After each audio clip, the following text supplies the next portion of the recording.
Bienvenidos amigos y amigas de EWTN y de Radio Católica Mundial. Soy Alejandro Bermúdez en una edición muy especial de Cara a Cara, su programa que se transmite desde este cuartel general de EWTN aquí en Birmingham, Alabama.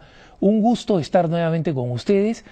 Y lo primero que quiero hacer es confirmarle a aquellos hermanos y hermanas que tienen la gentileza y la sensibilidad espiritual de compartir con nosotros aquellas cosas que les cargan el alma, aquellos sufrimientos familiares por circunstancias duras que están pasando, por las dificultades en las que se encuentran hijos o familiares, tensiones en la familia, muerte reciente de seres queridos, enfermedades graves de personas amadas o de las mismas personas que nos escriben. Y quiero una vez reiterarles que para nosotros es un momento y una ocasión para rezar sincera y genuinamente por ustedes.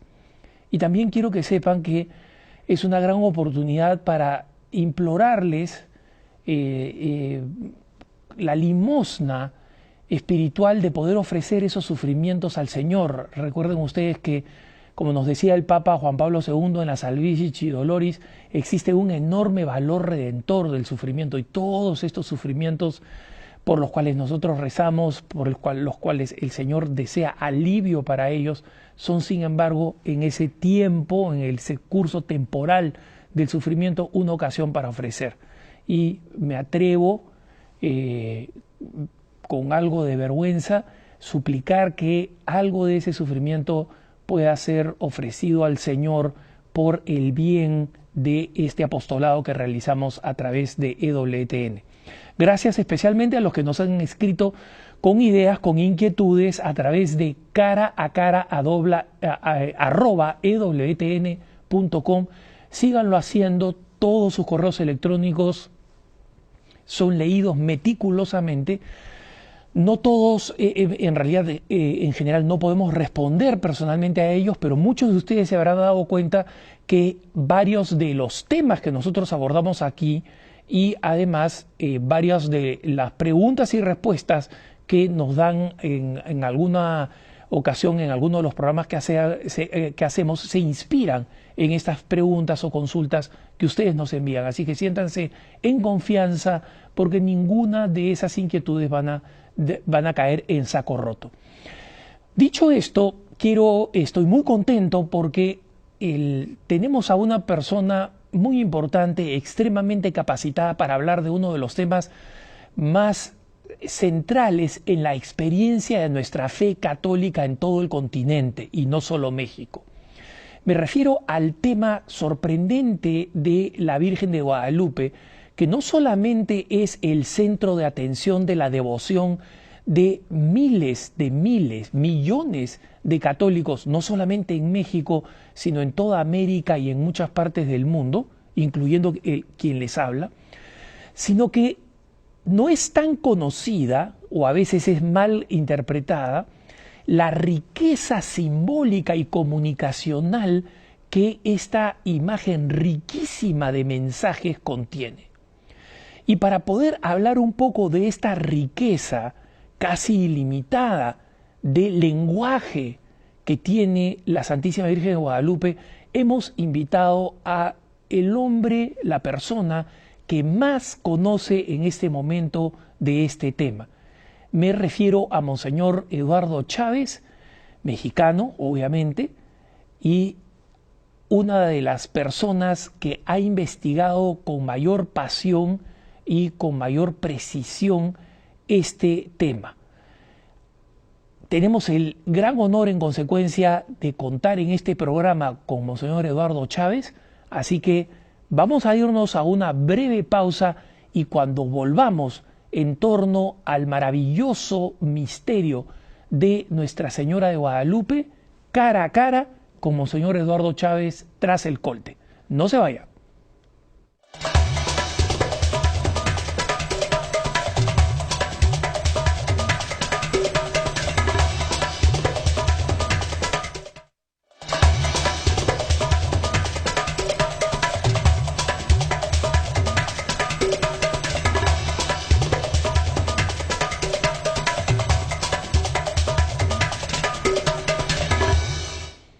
Estamos de vuelta en Cara a Cara en este programa que he dicho es especial porque creo que ustedes se van a sorprender de las maravillas que rodean al misterio de la Virgen de Guadalupe, y estoy con Monseñor Eduardo Chávez. Monseñor, bienvenido. Gracias, estoy muy contento de estar aquí. Monseñor, aparte del defecto suyo de ser amigo mío y de sus enormes habilidades preparando mole los domingos, la pregunta principal es...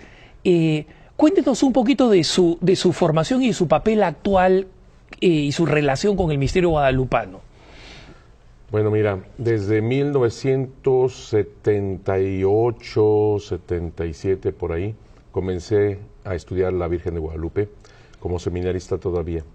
Después, en 1983, me encontré con Monseñor José Luis Guerrero, que llegaba a Roma, porque él había sido designado junto con otro equipo de la Comisión Histórica para la Causa de Canonización de San Juan Diego. Él me pidió ayuda para ver cómo podía citar los documentos antiguos, sabiendo que yo estaba estudiando historia, y eso me ayudó cantidad. Aprendí muchísimo de Monseñor José Luis Guerrero y de muchos otros, como el Padre Mario Rojas, como tantos y tantos otros. No quiero dejar a un lado a nadie, porque todos han tenido algo que ver con la Virgen de Guadalupe muy importante. Posteriormente seguí el estudio, es fascinante ahorita en este programa, y van a ver que es una cosa que envuelve toda la vida y el corazón. Y luego en 1998 fui designado como cabeza de la Arquidiócesis de México en una comisión histórica que se formó para ya el último trazo, digamos, de este proceso, que sería hacia la canonización. Como cabeza de esta comisión histórica estaba el doctor Fidel González Fernández, que trabaja en el Vaticano. Y junto con Monseñor José Luis Guerrero hicimos ahora sí que este trío para ver todo lo referente a la canonización de San Juan Diego, documentos y demás. En ese último momento fui designado también postulador de la causa de canonización de San Juan Diego, y se logra la canonización de San Juan Diego el 31 de julio del 2002. Y no he dejado de estudiar todo lo referente a la Virgen de Guadalupe. Se funda el señor cardenal Norberto Rivera Carrera, funda el Instituto Superior de Estudios Guadalupanos en el 2003. Y a la fecha seguimos continuando este estudio, pero ya insertados plenamente en la Basílica de Guadalupe, donde soy canónigo de la Basílica y director general del Instituto Superior de Estudios Guadalupanos. Monseñor Enrique Gleni ha tenido la gentileza, así como el Venerable Cabildo de Guadalupe, de nombrarme también asesor cultural de la Basílica. Monseñor, vayamos un poco al principio. No todo el mundo sabe, digamos, los católicos en general y quien les habla, tienen un aprecio enorme por Nuestra Señora de Guadalupe, la patrona no solamente de México, de la emperatriz de las Américas, porque es una aparición mariana, una aparición en las condiciones que tenemos, en el sentido que tiene una condición particular, su imagen queda impresa en una tilma. Es una imagen bella, es una virgen mestiza, y consecuencia que toca el alma de nuestras naciones mestizas. Pero la aparición de la Virgen produce un fenómeno histórico que muy poca gente conoce, ¿no? Su aparición produce un fenómeno histórico y un cambio sustancial en el tránsito, digamos así, del paganismo hacia la fe en México. ¿Nos puede contar un poquito estos detalles históricos y lo sorprendente e inusual que significó el papel de la aparición de la Virgen de Guadalupe? Sí, cómo no, y que sigue haciéndolo, porque es siempre presente y trasciende espacios, porque efectivamente su aparición fue del 9 al 12 de diciembre de 1531 en el Tepeyac, a 1,5 leguas, como decían antiguamente, hacia el norte de la Ciudad de México. Actualmente es parte de la Ciudad de México, pero trasciende. Actualmente es patrona de todo el continente americano y desde 1935 patrona de Filipinas. Así que su trascendencia es tan grande, y como muy bien hace referencia, se ha dado una conversión como nunca se dio en la historia de la Iglesia Católica. Fue una cosa impresionante, porque una de las cosas que subraya Juan Pablo II, y tiene toda la razón, es el ejemplo, es el modelo de evangelización perfectamente inculturada. Y es lo que hace la Virgen Santísima de Guadalupe.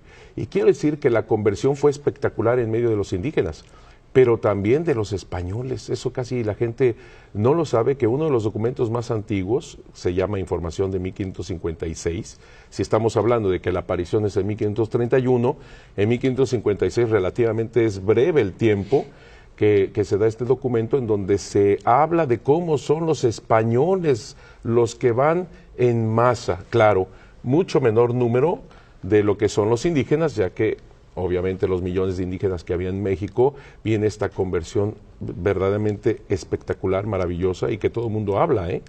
En muchas ocasiones han tratado de poner como en duda esto, pero no hay forma de hacerlo, ya que están los documentos ahí presentes de toda esta conversión. Por ejemplo, Fray Juan de Zumárraga, el obispo de México, en 1529, estamos hablando de 2 años antes de la aparición, está verdaderamente en una situación terrible. Desesperado estaba. Desesperado, verdaderamente terrible, no por causa de los indígenas, sino por causa de sus mismos paisanos, conquistadores, algunos de ellos. Estoy hablando de algunos españoles, para que ninguno de la madre patria se me vaya a sentir. Son algunos españoles quienes tratan de incluso asesinar al obispo. Delgadillo, se llamaba este conquistador, que formaba parte de la primera audiencia. Delgadillo trató de asesinarlo con una lanza. Se salvó de milagro Fray Juan de Zumárraga. El libro de Motolinia, por ejemplo, describe cómo todos los frailes querían ya regresarse a España, porque era verdaderamente imposible. De por sí titánica la obra de una conversión, estamos hablando de millones, 20 millones cerca de indígenas. Creo que pocos saben, monseñor, le pido perdón por la interrupción, que en ese momento en el planeta, Tenochtitlán, digamos la capital mexicana, era la congregación, la comunidad urbana más grande del mundo. O sea, no había otra ciudad en Europa que tenía tanta población como la que tenía el antiguo México, digamos así, ¿no? Sí, más o menos los cálculos, y esto visto desde los mismos frailes que estaban trabajando con toda esta gente, viendo las familias. Era complicado obviamente ver el número exacto, porque las familias en México eran muchos de ellos con varias mujeres. Los indígenas se casaban con varias mujeres, los nobles, y tenían muchos hijos, pero igual con los sacrificios humanos bajaba mucho el número de los indígenas. Y después se vuelve un tanto también difícil, porque cuando se da la conquista viene la enfermedad de la viruela que mata a muchísimos indígenas. Pero tratando de acercarnos en estos cálculos que se han hecho a través de muchos científicos, hablan de cerca de 200,000 personas solamente en Tenochtitlan, en la Ciudad de México. Y en ese entonces, las ciudades más grandes en Europa, por ejemplo, Sevilla tendría alrededor de 45,000 habitantes, París tendría alrededor de 70,000. O sea, estamos hablando realmente de un número enorme de indígenas que estaban en la Ciudad de México. Por eso, como te decía, era titánica ya la misión para los españoles, para los misioneros. Y todavía encima la cuestión de los conquistadores, de algunos conquistadores que no querían que se evangelizara. Y esto tenía una connotación también, pues obviamente de abuso, porque los conquistadores, mientras menos bautizados estuvieran los indígenas, más justificaban el hecho de que ellos podían esclavizarlos y tomar de sus bienes. Porque eran unas bestias, digamos así, entre comillas, no estaban evangelizados, no estaban al mismo rango del cristiano, digamos. Exactamente, o los trataban como aquellos que estaban en torno a diablos, ¿verdad? Toda esta idolatría que tenían los indígenas. Así que eso justificaba pues sus robos. Y los que impedían todo eso, pues obviamente eran los misioneros. Así que por eso fue que trató Delgadillo de asesinar a Fray Juan de Zumárraga. Le escribe al rey, está la carta en Simancas, le escribe al rey Fray Juan de Zumárraga diciéndole: si Dios no provee con remedio de su mano, está la tierra en punto de perderse totalmente. Eso le escribe desesperado Fray Juan de Zumárraga. Por eso, cuando se aparece la Virgen de Guadalupe, es tal la fuerza que viene una conversión de todos los indígenas de una manera espectacular, Llega un momento en que Fray Juan de Zumárraga le escribe al rey, estoy hablando de 1539, estamos hablando de apenas 8 años después de la aparición del 31, y Fray Juan de Zumárraga cambia totalmente la manera de sentir su corazón, porque le dice al rey que la universal reformación, así le llamaba la reforma, reformación que usted quiere, la universal reformación va a salir de México, va a salir de las Indias. O sea, cambió totalmente la forma de pensar de Fray Juan de Zumárraga. Fray Juan de Zumárraga, antes de morir, 5 días antes de morir, en 1548, estoy hablando de 10 años más o menos después de esta carta última, le dice al rey, y es verdad, habrá 40 días que con ayuda de religiosos confirmé los indios de esta ciudad. Pasaron de 400,000 ánimas los que recibieron el óleo, a lo cual atribuyen mi muerte. Y yo la tengo por vida y muy contento salgo de ella. O sea, Fray Juan de Zumárraga, después del misterio guadalupano, tiene que confirmar, o sea, dar el sacramento de la confirmación a 500,000 de personas, prácticamente 400,000, medio millón de personas. ¿Lo dice? Y atribuyen que el esfuerzo colosal de esto es lo que probablemente lo agotó hasta ir a la muerte, pero él la veía como, o sea, después de haber hecho esto, de haber traído a la Iglesia Católica todo este ejército de fieles convertidos, yo me voy a la vida, no a la muerte, ¿no? O sea, sí. Bellísima. Ahora, Monseñor, usted nos ha explicado muy plásticamente el abismo que había entre la pre-Guadalupe y la post-aparición de la Virgen de Guadalupe. Háblenos un poquito de la aparición de la Virgen de Guadalupe. ¿Qué es lo que, fuera del fenómeno de la aparición, crea esta transformación radical en los indígenas? Porque hay que comprender que, si bien toda aparición mariana es un maravilloso episodio, muchas de estas apariciones marianas en realidad pueden ser considerados desde el punto de vista humano fracasos. Hablamos de la Salette, que nunca le hicieron caso y efectivamente terminaron corrompiéndose las uvas en toda Francia como ella había prometido, y muchas otras así que no terminan, digamos, de producir los efectos. Pero yo no creo que exista una aparición mariana que ha tenido que ha producido este cambio tan radical en una población. Entonces, háblenos un poquito por qué la Virgen de Guadalupe le habla de esta manera tan impresionante a su pueblo, ¿no? Es una de las preguntas más interesantes, porque lo sigue haciendo la Virgen de Guadalupe. Y volvemos a esta palabra de la inculturación del Evangelio, que significa el poner a Jesús en el corazón de todo ser humano. La Virgen de Guadalupe hace una verdadera inculturación, y para que todos nuestros hermanos nos entiendan, es ella quien sabe tomar lo que dice el Concilio Vaticano II, las semillas del Verbo, lo bueno y verdadero que ya se encuentra en todo ser humano, y las lleva a la plenitud en su Hijo Jesucristo nuestro Señor. Es bueno recordar que, así como hemos visto los antecedentes españoles, también es importante señalar un poquito los antecedentes indígenas para entender esta pregunta que me estás haciendo. Los indígenas, recordemos que son conquistados en 1521. Ellos están en una depresión terrible, y quiero señalar que no fue una guerra tan fácilmente, tan simplemente entendida en el sentido de españoles contra indígenas. Hay que recordar que los españoles tuvieron aliados indígenas que fueron en contra de los aztecas. Así que los que salen perdiendo en todo esto inicialmente son los aztecas. Y digo inicialmente porque después los españoles toman a todos los indígenas como vencidos. Eso es verdad. El caso es que los indígenas están en una situación dramática de que han sido derrotados, pero no entendamos solamente militarmente, sino que han sido destruidos en sus creencias, porque ellos tenían a sus dioses tan íntimamente unidos y estaban peleando en relación y con relación a sus dioses. Luego, la enfermedad de la viruela, que mata a la mitad de la población, es un dramatismo indescriptible. Cómo familias enteras morían, y francamente, dicen ahí los escritos, cómo tiraban la casa familiar encima de toda la familia muerta, como sepulcro. Fue una cosa verdaderamente espantosa. Luego otra cosa, los franciscanos queriendo ayudar a los indígenas y que ellos veían a su idolatría correctamente, lo tengo que subrayar, como eso que los desviaba del camino verdadero. Les decían demonios, engañadores, etcétera, pero ya te puedes imaginar el drama de los indígenas cuando están tumbando los ídolos y los templos.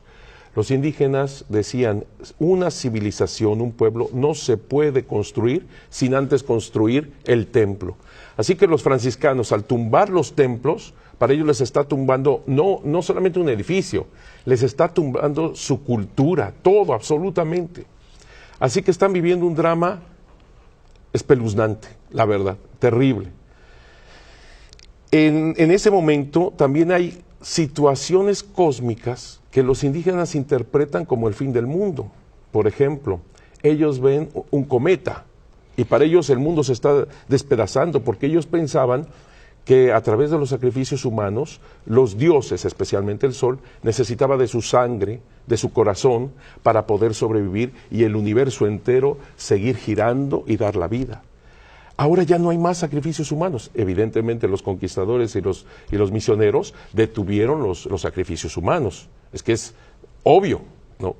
Y para los indígenas eso significaba cómo poder alimentar a todo este universo. Los indígenas no tenían una visión solamente de su nación como si fuera bordeada por fronteras, sino que ellos veían hacia arriba y decían desde Tenochtitlan, nosotros alimentamos al sol, la luna, las estrellas, el universo. Claro. Imagínate la mentalidad. Una responsabilidad universal, digamos. Claro. Se habían puesto encima de sus hombros una responsabilidad fuera de todo, ¿verdad? Y ahora resulta, ¿quién los va a alimentar? Ellos decían, nosotros fuimos sitiados en la guerra de conquista alrededor de cerca de 90 días. Sin agua, sin comida. Eso fue lo que resistimos. Se empezaron a comer ahí todo lo que encontraban, todo, lagartijas, lodo, no, una cosa espantosa. Pero ellos decían, ¿cuánto más van a durar estos dioses? O sea, el universo está a punto de terminar. Y luego hay 3 temblores. Para los indígenas, ellos pensaban en sus profecías de que el mundo iba a terminar en 4 movimientos, es decir, en 4 temblores, en 4 terremotos. Y habían sucedido 3 en 1530. O sea, ellos están, bueno, y luego todavía hay un eclipse de sol. La luna se está devorando al sol. Todo esto hace que el indígena está verdaderamente en una depresión terrible. Es el momento cuando Zumárraga también dice esta frase, si Dios no provee con remedio de su mano, está la tierra en punto de perderse totalmente. E intervino Dios a través de Santa María de Guadalupe. Ella haciendo una verdadera inculturación, ella que trae a Jesús en su inmaculado vientre, ya que recordemos que la imagen de la Virgen de Guadalupe es de una doncella, de una virgen que está esperando a Jesús. Es una mujer de espera. Y si entendemos que el tiempo litúrgico que llega en el 9 de diciembre es precisamente Adviento, espera, perfecto a nivel desde la óptica de los españoles. Si vemos que es una Inmaculada Concepción, y estamos en la octava de la Inmaculada Concepción, con toda esa iconografía que nos presenta el libro de Apocalipsis 12, una mujer vestida de sol con la luna bajo sus pies y está a punto de dar a luz. Desde la óptica de los indígenas, ella se aparece en el tiempo que están por celebrar solsticio de invierno el 12 de diciembre, que es el momento en donde el sol empieza a vencer a las tinieblas. Los días comienzan a ser más largos. Los indígenas, antes de la conquista, hacían miles de sacrificios humanos para dar esta sangre y estos corazones al sol y que él pudiera vencer el solsticio de invierno. Cualquiera de nuestros hermanos dirá, padre, el solsticio de invierno no es el 12 de diciembre, es el 22. Pero hay que recordarles que en 1531 el calendario europeo estaba equivocado por 10 días. Esto se arregla hasta 1582. O sea, astralmente, en 1531, el 12 de diciembre es solsticio de invierno. y es en este contexto en que va a aparecer la Virgen de Guadalupe con toda, no solo la fuerza de ser la Madre de Dios, sino con todo un mensaje amorosamente preparado para los fieles. Y, me gustaría que entráramos ya a este detalle de la imagen misma de la Virgen de Guadalupe, Monseñor, apenas regresemos del corte. Estamos con Monseñor Eduardo Chávez, el experto más importante en la Virgen de Guadalupe, en un interesantísimo diálogo sobre nuestra emperatriz de América. No se vayan, que ya volvemos.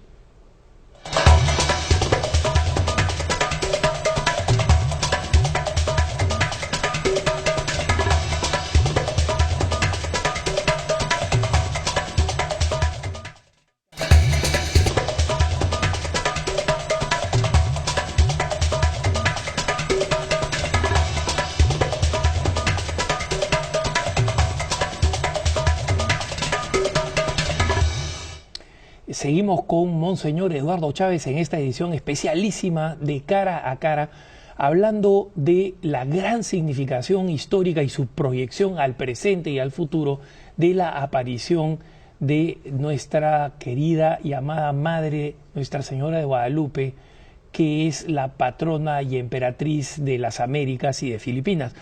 Monseñor, lo había interrumpido, bueno, yo no, el corte, ¿no? Así que no me eche la culpa.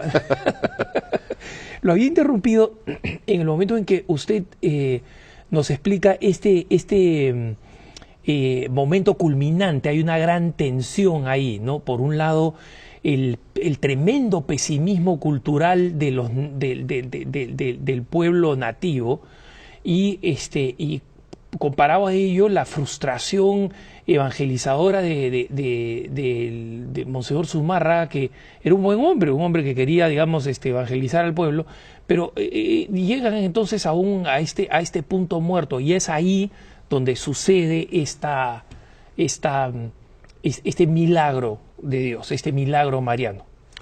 Yo lo diría, es el encuentro de Dios a través de Santa María de Guadalupe, porque hay que recordar que exactamente en su vientre está Jesús. Es una mujer embarazada, por eso la imagen trae esta cinta oscura arriba del vientre.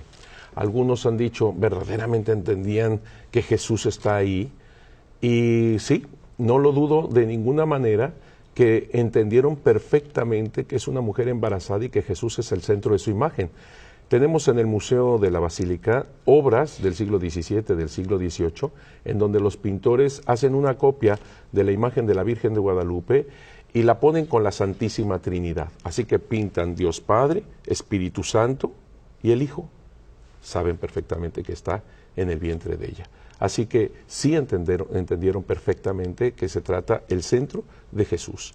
Y luego, a nivel de los códices, comparando los códices, hay una flor de 4 pétalos que está a la altura, en el vestido, que está a la altura del vientre, en donde para los indígenas, según la referencia con los códices, lo subrayo porque a veces se ha dado un poco esto de buscarle a la imagen que ven dragones o Adán y Eva o que ven cosas. Eso no se puede sustentar. Hay ocasiones que las personas en su devoción ven este tipo de cosas, yo le llamo una devoción personal. Pero lo que sí podemos sustentar es cuando tú comienzas a comparar cómo dibujaban los códices, cómo hacían los códices y la interpretación a través del conocimiento de toda la mentalidad y filosofía, sobre todo religiosa, de carácter tolteca, de los toltecas, que los aztecas han asumido, pero los toltecas son las personas más sabias, los indígenas más sabios, que llegaron a creer en un solo Dios, si bien no el verdadero Dios, pero ellos llegaron a creer en un solo Dios. O sea, eran monoteístas, digamos. Se podría acercar a este tenor, pero en realidad vamos a llamar filosofía religiosa porque todavía no es realmente lo que nosotros podríamos llamar como la revelación. Ahí tenemos que ir con mucho cuidado, porque si bien los toltecas hablan del dios Ometeotl, pero era un dios alejado, era un dios que no le importaba el ser humano. Y lo dice así Netzahualcóyotl. Tú, Tloquenahuaquil, Pamenohuan, y Teyocoyán, y Moyocoyotzin, tú eres el único Dios vivo y verdadero, pero estás lejos de mí. no me amas, no me quieres, te burlas de mí, te ríes de mí. Me has lanzado a este mundo solamente para morir. ¿Dónde estás?, decía Netzahualcóyotl. ¿Dónde estás, Tloquenahuaque? ¿Cómo quisiera cantar tus flores? Es decir, ¿cómo quisiera vivir en tu verdad?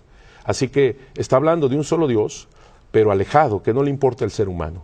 Cuando la Virgen de Guadalupe le dice a Juan Diego, yo soy la madre de Tloquenahuaque, Ilpamenohuani, Teyocoyani, Muyocoyotzin. Yo quiero una casita sagrada para ofrecer mi amor persona. Así que el verdadero Dios, que obviamente en la mentalidad tolteca estaban preparados para recibir como tierra fértil, el verdadero Dios no está alejado de ti, y mucho menos se burla de ti. Quiero una casita sagrada para ofrecer mi amor persona. Así que es un Dios que no viene solamente a verte o a visitarte, que viene a vivir contigo.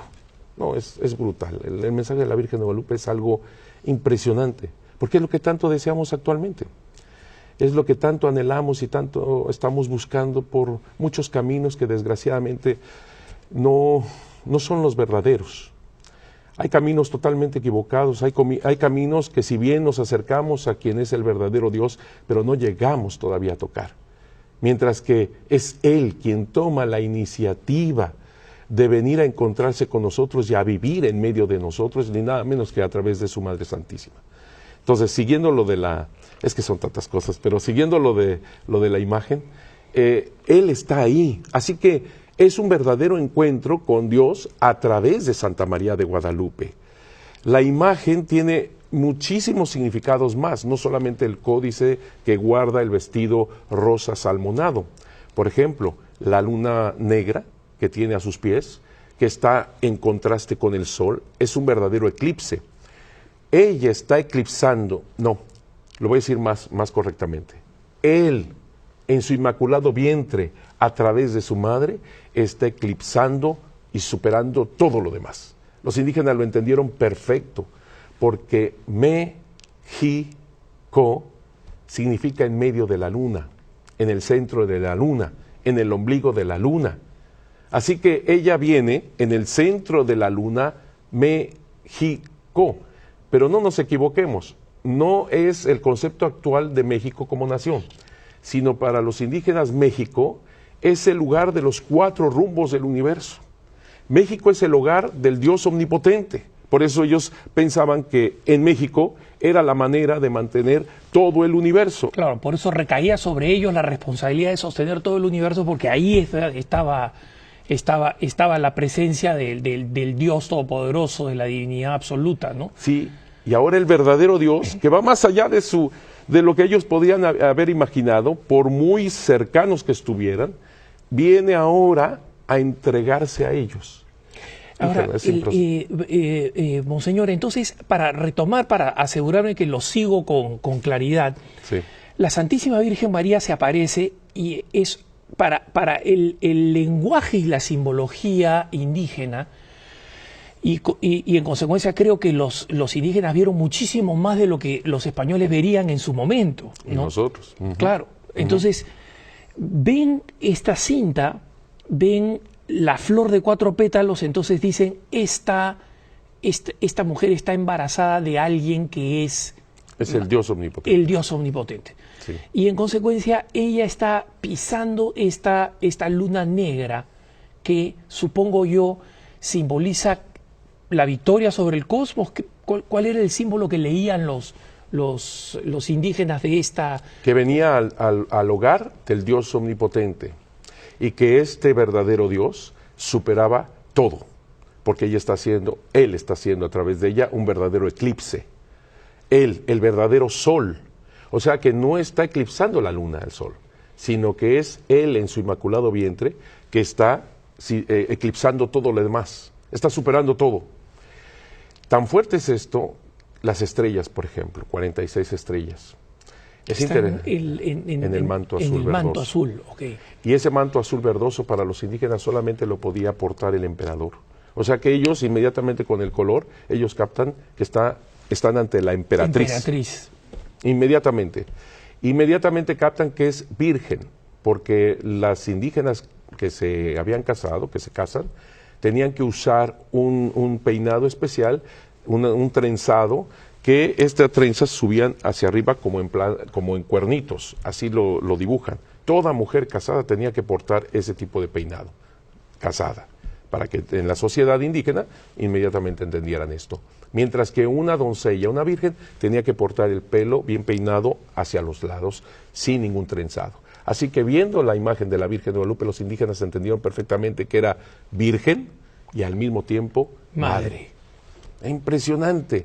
Y luego las estrellas que te decía, son 46. Actualmente en el Instituto Superior de Estudios Guadalupanos estamos haciendo un trabajo con astrónomos, astrónomos de la UNAM, otro astrónomo es de la Universidad de Anáhuac. O sea, junto con el matemático Fernando Ojeda, estamos haciendo un trabajo en este sentido del seguimiento de las estrellas. Impresionante cuando los astrónomos están impactados de comprobar y certificar que son las constelaciones en el cielo de México en aquel entonces. O sea, es impresionante, porque además otra cosa, haciendo estos cálculos, vuelvo a decir matemáticos, astronómicos, se sabe cuándo fue exactamente cuando se imprime la imagen en la tilma de Juan Diego. Se sabe la hora, porque si es más allá de la hora dicha, una estrella ya no entra en el manto, digamos. Si es antes, una estrella no entra otra o sale. Estrella, claro. Exacto. Es a las 6:45 de la mañana del 12 de diciembre, martes 12 de diciembre de 1531. Es impresionante. Otras cosas también son las nubes, que generalmente no tenemos así muy rápidamente, que está en torno de nubes. Para los indígenas, alguien que viene entre nieblas y nubes significa alguien que trae un tesoro, un cofre de riquezas espirituales. Decían los indígenas a los españoles, a los frailes españoles, decían: ustedes que vienen entre nieblas y nubes, ustedes vienen del lugar desconocido donde Dios es espiritual. Ustedes son ojos, oído y boca de aquel invisible y espiritual, en ustedes se vuelve visible. Así que inmediatamente todo esto están leyendo los indígenas, están contemplando la belleza de esta imagen, pero también la están comprendiendo, leyendo toda esta inculturación que ella hace. Y, Monseñor, cuando los indígenas, es decir, nosotros sabemos lo básico de cómo llega esta imagen en la tilma de San Juan Diego, cuando derrama las flores que la Virgen le había pedido llevar como muestra de la autenticidad de su aparición a Fray Juan de Zumárraga. Y sabemos a las 6:45 es la hora, ¿no? 6:45 de la mañana, sí. Tempranero Sí.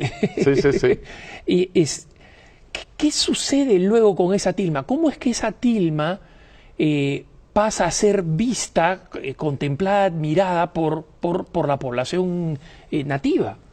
Es importantísimo esto que estás preguntando. Hay que decir que las flores, entre los indígenas, flor y canto significa la verdad divina. El hecho de que Juan Diego haya ido por ellas, mandado por la Virgen, en lo alto del Tepeyac.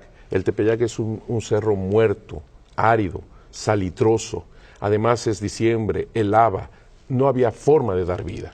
Es decir, en un lugar muerto es donde crecen estas flores, aparecen estas flores, enraizan estas flores.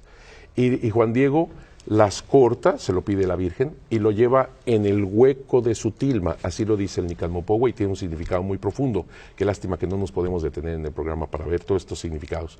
Pero bueno, baja Juan Diego, enseña las flores, y después, como tú muy bien dices, va con el obispo y le da las flores. Quiero decir que la señal no son solamente las flores, sino que cuando se imprime la imagen de la Virgen de Guadalupe en la tilma, resulta que también la imagen, la tilma de Juan Diego, es parte de la señal. Y la señal le pertenece al obispo, quien fue el que pidió la señal. En primera instancia, el obispo la pone en su oratorio, porque le pertenece la señal nada menos que a la cabeza de la iglesia, que es el significado. Y después pasa la imagen a la iglesia mayor, lo que sería la catedral, durante los pocos días, 15 días apenas, que duran la construcción del templo de la casita sagrada de Santa María de Guadalupe. Es interesante que la Virgen de Guadalupe le haya pedido una casita sagrada, que nosotros entendemos templo católico, que entendemos iglesia católica, porque recuerden que para los indígenas un templo significaba civilización. En otras palabras, lo que le pide la Virgen de Guadalupe es una nueva civilización en donde Dios omnipotente estará como centro de esto, y esto es la Eucaristía. Así que la Virgen, la imagen de la Virgen de Guadalupe es puesta en esa humilde ermita, el primer templo dedicado a ella, a los pies del Cerro del Tepeyac, en el llano, donde ella lo pidió, y también tiene un significado especial. Y los indígenas comienzan a contemplarla y a leerla. Obviamente los sabios inmediatamente empezaron a leer todo esto y a entender todo lo que estaba diciendo la Virgen de Guadalupe, y tocó el corazón de los indígenas impresionante, y vuelvo a subrayar, también de los españoles, que sin entenderlo con una mentalidad náhuatl, tolteca, ellos entienden perfectamente el gran significado de una imagen semejante. Cómo la Virgen de Guadalupe sigue y sigue y sigue tocando el corazón de todo ser humano. Ella verdaderamente es una inculturación perfecta. Y luego la colocan en ese lugar húmedo, salitroso, que es el Tepeyac. Hay un experimento que a finales del siglo XVIII, un científico Bartolache de nombre, hizo poner copias semejantes, con tela semejante, de palma, como palma agave, que es lo que tiene esta tela, la imagen auténtica de la Virgen de Guadalupe. Mandó a hacer 2 copias lo más fiel posible y las puso en el Tepeyac. Solamente 8 años duraron. Todos los colores se convirtieron en negros, cenizos, se empezó a despedazar. A los 10 años la tuvieron que retirar. La imagen de la Virgen de Guadalupe duró 116 años sin ningún tipo de protección, pegada a esa pared húmeda y salitrosa. El lago de Texcoco, que era salado, inundaba la ermita en muchas ocasiones. ¿Cómo es posible que haya perdurado tanto? 481 años tiene la imagen. Luego, no solamente eso, sino también centenares, miles de personas que la tocaban, que la besaban, que la estrujaban. Una anécdota, nosotros después de la canonización de San Juan Diego pusimos una imagen de San Juan Diego a un lado, sin vidrio, era una barniz especial, bueno, lo pusimos ahí. La gente tanto que palmeaba a Juan Diego por las manos más o menos, pues se las llevó, o sea, se acabó. Algo raro. Sí, no, se hizo un agujero, ya estaban tocando la pared. Tuvimos que cambiar la imagen, o sea, en 2 años, en 2 años. Imagínate la imagen de la Virgen de Guadalupe, 116 años sin protección. Y después, por accidente, a finales del siglo XVIII, el platero que estaba arreglando, limpiando el marco, por accidente, tropezó pues su codo con ácido, que es el que estaba usando para limpiar el marco, y le cayó encima a la imagen de la Virgen. No le pasó nada. Y quiero aclarar a todos nuestros hermanos que tampoco se hizo un agujero, sino simplemente está chorreada, está la señal de este ácido, pero lo impresionante es que no le pasó nada. ¿Cómo es posible que esta imagen está en una tilma semejante que no tiene preparación, no tiene absolutamente preparación? Todos los colores pasan al otro lado, no están flotando como por ahí he visto en algún email, que está tremendamente equivocado. No está flotando la imagen, lo sorprendente es que está en los hilos y pasa al otro lado. No se puede llamar pintura porque no tiene brochazo, es una impresión, no tiene pincelada, es una impresión y pasa al otro lado. Otra cosa que por ahí vi en este email, decían de que se escuchaba el corazoncito del niño Jesús, que un doctor, no dice quién, con sus aparatos, escuchaba el corazoncito del niño Jesús. Esto es totalmente falso. No existe ningún informe de eso, no existe un examen de eso es totalmente falso.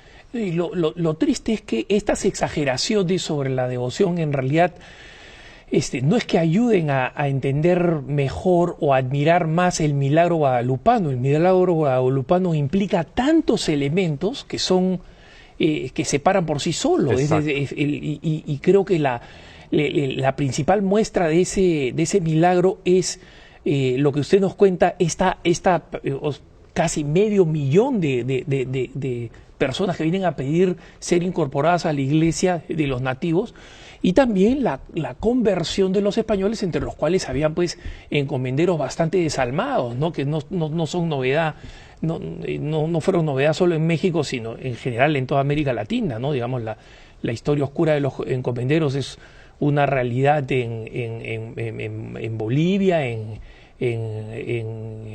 el Perú, en Chile, es decir, no eran una rareza, ¿no?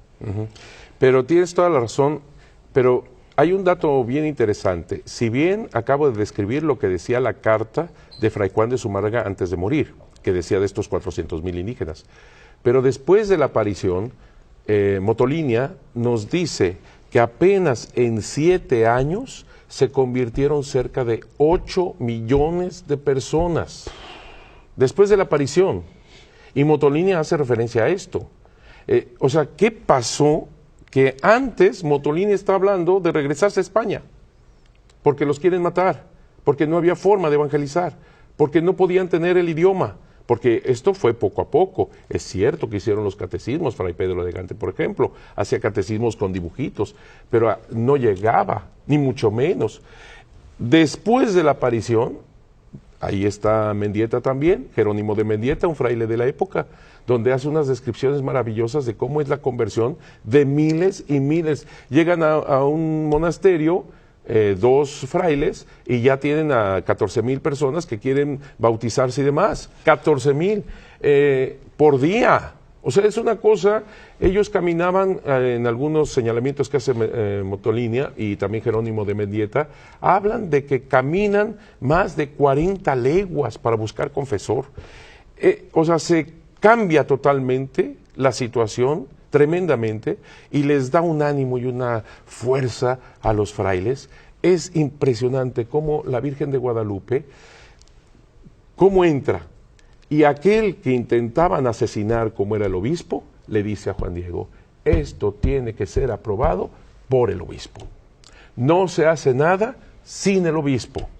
Si hay que ir de nuevo a darle una señal, se le da la señal, pero no se hace nada sin el obispo. Y al mismo tiempo le dice al indígena laico: pero tienes que ser tú.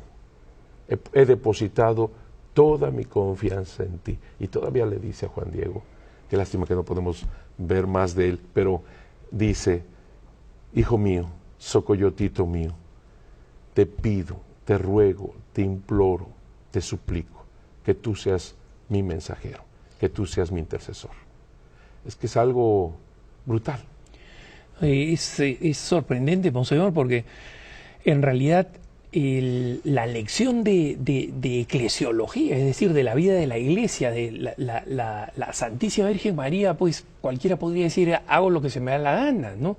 Y sin embargo conduce al laico, al obispo, pero al mismo tiempo que reconoce esta dignidad del laico de que tú eres el que tiene que, no voy a escoger un sacerdote famoso, tú como laico eres el que va a llevar este mensaje al obispo, y esto va a comenzar a irradiar este enorme milagro guadalupano a través de la aprobación episcopal, ¿no? Entonces, esto es una lección de prueba, de testimonio, ¿no? De cómo la misma Santísima Virgen María reafirma el papel de la Santa Madre Iglesia como el sacramento de salvación que ha escogido su Hijo, ¿no?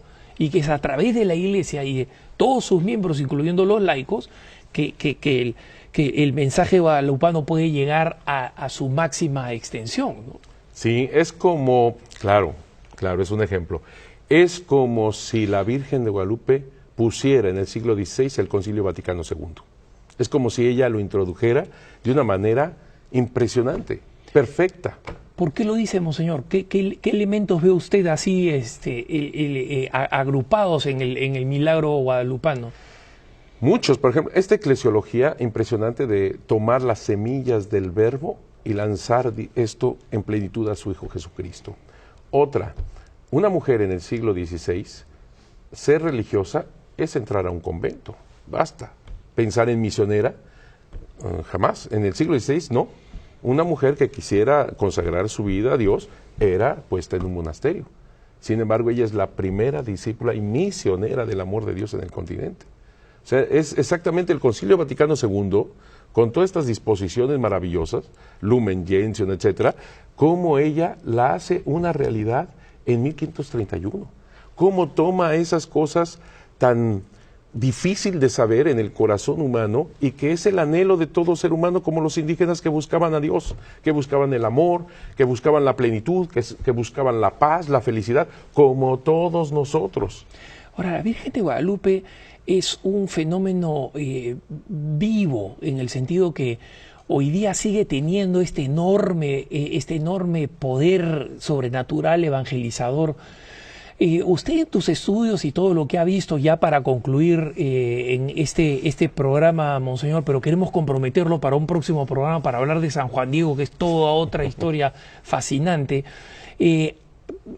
¿Ha sido usted testigo de conversiones inesperadas, sorprendentes a los pies de la Virgen de Guadalupe?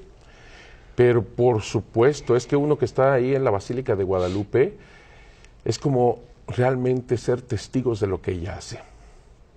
Alguna persona, una periodista me preguntó en Los Ángeles que por qué o de dónde me había salido este amor a la Virgen de Guadalupe, y yo le dije, no, esa no es la pregunta. ¿Cómo no amar a Santa María de Guadalupe, esa belleza de imagen, esa belleza de mensaje, esa entrega total que nos hace de este Dios omnipotente? No, la pregunta no es esa, la pregunta es, ¿cómo es posible que ella me siga amando? La pregunta más bien es, ¿cómo es posible que a pesar de mis limitaciones, de mis pecados, de mis faltas, ella sigue insistiendo en poner su bendita imagen y con ella Jesús en mi corazón? Esa es la pregunta. Somos como la tilma, que estamos llenos de nudos, de agujeros, de rasgaduras, pero ella nos ama tanto que pone a Jesús en ella. Y en ella, en nosotros. O sea, es una cosa impresionante. Estos milagros que tú dices de ser testigo, tantos y tantos de verdad, pero yo creo que uno que soy testigo es en uno mismo, porque uno conoce sus defectos y uno conoce tantas cosas que no van. Y cómo ella ha hecho un verdadero milagro en mí, concretamente, ¿verdad? Me dio un sentido de la vida y un sentido de mi sacerdocio en Cristo impresionante. Así he visto muchas personas que, por ejemplo, le piden de la vida, mucho en cuanto a la vida, tener un hijo, y ella se los concede. Todos estos son milagros maravillosos, Monseñor, y como siempre hablar de las grandezas de María nos dejan cortos, así que quiero comprometerlo para un programa más, para poder hablar y abordar todas estas maravillas de la Virgen de Guadalupe. Así que hemos estado con Monseñor Eduardo Chávez, vamos a comprometerlo para estar en uno y si se puede 2 programas más para seguir hablando de estas grandezas. Mientras tanto, les agradecemos la sintonía a Soy Alejandro Bermúdez, estoy en el programa Cara a Cara y por tercera vez, abusando de su confianza y de su generosidad, he traído a Monseñor Eduardo Chávez para que sigamos conversando de este tema que es absolutamente inagotable, ¿no? La Santísima Virgen de Guadalupe, Nuestra Señora de Guadalupe, patrona de América y de las Filipinas. Luego hemos visto emperatriz y hemos visto además toda esta conexión muy poco conocida de la importancia de San Juan Diego canonizado como tal. Y así que, sin más, le doy la bienvenida a Monseñor Chávez. Monseñor, gracias por su tolerancia. No, gracias, de veras es un gran honor, una gran alegría estar aquí contigo. Y de repente lo terminamos enganchando para una cuarta, pero eso vamos a ver si le da la paciencia. Porque yo encantadísimo. Y nosotros, para los hermanos que no han visto los anteriores programas que hemos tenido con Monseñor Eduardo Chávez, han sido programas con una información enorme, poco conocida. Monseñor Eduardo Chávez es la persona que dirige en este momento el instituto que lleva adelante los más importantes estudios e investigaciones guadalupanas para él convertirse en este experto discípulo de probablemente uno de los más grandes guadalupanistas, digamos así, que han habido en la historia, y por otro lado, el postulador de la causa de San Juan Diego. Pero al mismo tiempo, Monseñor acompaña todos estos descubrimientos con unas reflexiones muy importantes, todas ellas realizadas en el misterio guadalupano, y por eso es que ahora quería entrar en esta tercer encuentro que tenemos, Monseñor, sobre cómo se proyecta todo el misterio guadalupano en el hoy de la Iglesia en el mundo y de América Latina. Nosotros sabemos que el Papa Juan Pablo II le tenía una gran devoción a la Virgen de Guadalupe. Él vino a entregar la exhortación apostólica Ecclesia in America en el Santuario de Guadalupe, es decir, dándole a la Virgen de Guadalupe este carácter ya absolutamente continental. Norteamericanos, canadienses, junto con toda América Latina, vinieron a recibir su copia de Ecclesia in America. Y sin embargo, esto de todas maneras nos quedaron preguntas respecto del último programa y que comienza por aquí, y creo que esto nos sirve de trampolín para ir al presente. Pero nos hicieron algunas preguntas respecto al pasado. ¿Qué pasó con San Juan Diego? Es decir, nosotros nos quedamos en que tiene este gran momento en el último programa, nos quedamos en este gran momento del encuentro con el obispo Zumárraga, pero después de eso, ¿cómo sigue el curso de la vida de San Juan Diego hasta que el Señor lo convoca a su presencia?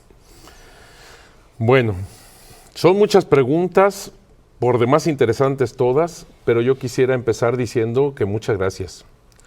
Muchas gracias, porque en estos 3 programas podemos tener un poquito más de tiempo para poder analizar, para poder meterse un poquito más al acontecimiento guadalupano, que como muy bien dices, nos sobrepasa y es muchísimo lo que hay que ver, pero gracias a Dios se tienen estos programas donde se puede avanzar un poco más y que nuestros hermanos conozcan un poquito más profundamente por qué la Virgen de Guadalupe es tan actual, el mensaje y la imagen. Así como me preguntaba sobre San Juan Diego vive en una pequeña choza que le dio oportunidad a Fray Juan de Zumárraga, el obispo, de hacer a un ladito de la antigua ermita que se le dedicó a la Virgen de Guadalupe en el llano del Tepeyac. Ahí nos quedamos. Esta construcción fue hecha por sus mismos paisanos de Cuautitlán. Recordemos que él nace en Cuautitlán, aunque después se va a vivir a Tulpetlac. Pues bien, él está ahí como verdadero contemplativo, pero también diciendo al mundo entero lo que había pasado. Así que él vive cerca de 17 años cuando muere en 1548, el mismo año que muere Fray Juan de Zumárraga. Su tío había muerto en 1544, el 15 de mayo, y había sido enterrado en la misma ermita. A San Juan Diego se le entierra también en la misma ermita. Eso fue lo que pasó. Ahora, ¿por qué es la importancia de que el Papa Juan Pablo II haya tenido a bien entregar esta Ecclesia in America, este documento maravilloso, a todos los obispos de América, y donde también hace patrona, emperatriz, patrona de todo el continente americano? Para el amor de Dios, a través de la Virgen de Guadalupe no hay fronteras, no hay divisiones. En Ecclesia in America, Juan Pablo II pone una parte muy importante de todo lo que estamos comentando. El acontecimiento guadalupano, la Virgen de Guadalupe es el modelo de evangelización perfectamente inculturada. Ella pone a Jesús en el corazón. ¿Quién dijo esta frase que toma Juan Pablo II en Ecclesia in America? Nada menos que el episcopado de Estados Unidos de América. El episcopado norteamericano dice esta frase que toma un polaco, Juan Pablo II, para lanzarlo al mundo entero. Y hago referencia ahora sí a las nacionalidades, porque volvemos a lo mismo. para el amor que nos trae la Virgen de Guadalupe, que es el amor mismo de Dios. Somos su única familia. Por eso ella pide una casita sagrada para ofrecer su amor persona. Es decir, somos la única familia de Dios. Y al pedir una casita sagrada, como ella lo define, para los indígenas está pidiendo un templo. Y recordemos que para los indígenas templo significa civilización. Así que ella pide y se está construyendo en el corazón de cada ser humano la civilización del amor de Dios, cultura de la vida.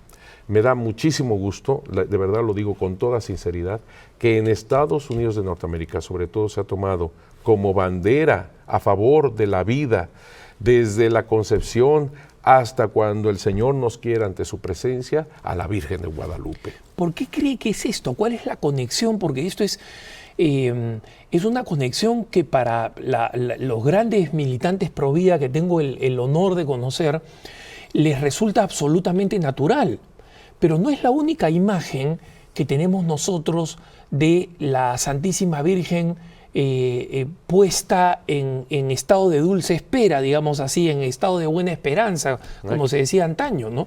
Y sin embargo, ella es la que es escogida como emblema, como estandarte, cuando uno va a la gran marcha pro vida de cientos de miles de personas que van a Washington, D.C., los estandartes de la Virgen de Guadalupe están por todos lados y no solamente portados por nuestros hermanos hispanos, sino por todos, por los participantes, ¿no? ¿Dónde ve usted la conexión de esto, monseñor? Yo creo que en lo que has dicho exactamente, pero yo creo que hay más, porque la misma imagen toca el corazón, como se lo tocó a los indígenas. Quiero hacer referencia a algo muy indígena, pero que en otros programas no habíamos aclarado bien, y me parece una de las cosas más impresionantes y que no hace mucho se descubrió en el 2008. Es decir, antes incluso de la canonización de San Juan Diego, nosotros sabíamos de por qué es importante la fecha como tal, solsticio de invierno, como ya lo hacíamos notar, pero no sabíamos por qué exactamente, además de solsticio de invierno, era tan importante la fecha de su aparición.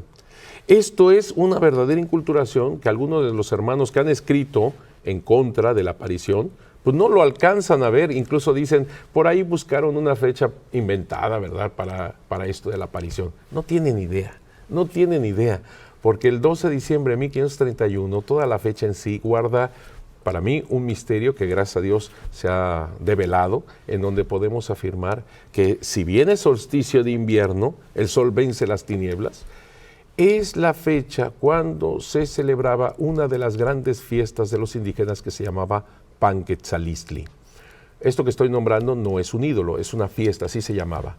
Para esa celebración de Panquetzalistli se tenían 80 días de lo que llamaban cuaresma, o sea, sacrificios, etcétera. Sacrificios, o sea, se perforaban la nariz, la lengua, las piernas, las orejas, etcétera. O sea, hacían penitencia 80 días en serio para estas fiestas de Panquetzalistli, donde se tenían un montón de sacrificios humanos, supuestamente para dar el corazón y la sangre a los dioses.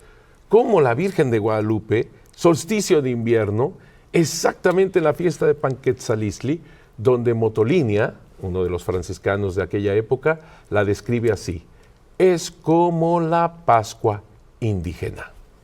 Esto es brutal, maravilloso. ¿Por qué? Porque exactamente está haciendo una síntesis perfecta. El Evangelio, digamos el eje del Evangelio, es la encarnación del Verbo y la Pascua, como dice San Pablo. ¿De qué hubiera servido que Cristo se hubiera encarnado si no hubiera resucitado? Claro. Exactamente en ese momento. Y esto es sumamente importante porque ella detiene los sacrificios humanos. Me explico. Los españoles y los misioneros, los conquistadores, perdón, y los misioneros habían detenido como detendríamos nosotros los sacrificios humanos. Simplemente detengan eso. ¿Cómo es posible? Así era un sacrificio, por ejemplo, al dios Tlaloc de la lluvia, de tener a un niño, de quitarle las uñas para que llorara mucho, de cortarle el pechito, sacarle el corazón para ofrecerlo al dios Tlaloc. Yo creo que actualmente, si viéramos algo semejante, detendríamos inmediatamente la mano del agresor. Es obvio. Así detuvieron los sacrificios humanos, sin más. Esto es diabólico, esto es terrible. Nosotros diríamos quizás otras palabras, pero para el caso es lo mismo. La Virgen de Guadalupe ahora entiendo cómo detiene los sacrificios humanos. Ahora lo entiendo. porque precisamente por esta inculturación perfecta que ella hace, con estas fechas, con estas fiestas que celebran los indígenas, lo digo de esta manera para entendernos, es como si ella dijera, yo los entiendo, yo sé lo que son los sacrificios humanos, porque yo estuve delante del sacrificio de mi hijo, yo estuve de pie, a mí nadie me cuenta lo que significa el dar a un hijo en sacrificio. Yo sé lo que son los sacrificios humanos. Yo estuve llorando delante de mi hijo que se desangraba y entregaba toda su vida por toda la humanidad. Yo sé lo que son los sacrificios humanos. No más sacrificios humanos. Mi hijo es el único y eterno sacrificio. De aquí viene toda una conversión en una inculturación perfecta. Y esa inculturación sigue y sigue. Y me parece que por ahí es la explicación de cómo tomamos a la Virgen de Guadalupe como protectora de la vida. Claro, porque el aborto legal es una nueva forma de sacrificio humano, es una nueva forma de paganismo, de culto al demonio en el fondo, ¿no? Por supuesto.